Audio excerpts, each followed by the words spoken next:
6/1/2020 ইংরাজি তারিখে রমিজ মিয়া নামে একজন এই খাওড়াবিলের আন্ডার ইরানি পিএস উনি ওনার স্ত্রী রুশনা বেগমরে রাত্রেবেলা এই কুদাল দিয়া কূপ দেন এবং মার্ডার করেন। তো পরের দিন এই ইরানি থানাতেও খবর দেওয়া হয় এবং ওই রুশনা বেগমের বাবার বাড়িতেও খবর দেওয়া হয়।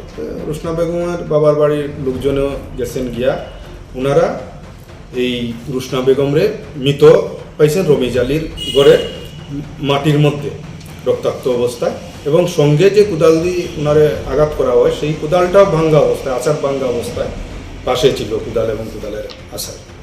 তো পুলিশ ওই 7 তারিখেই একটা মামলা নেয় 7 জানুয়ারি 2020 ইংরাজি তারিখে, যেটা ওই রুশনা বেগমের মা নেসারুন বিবি একটা অভিযোগ দায়ের করেন ইরানি থানা।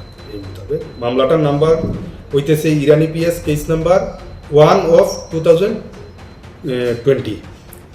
তো মামলার তদন্তকারী অফিসার ছিলেন অপর্ণা দেবনাথ। উনি গত 31/5/2020 ইংরাজি তারিখে সেই রমিজ মিয়ার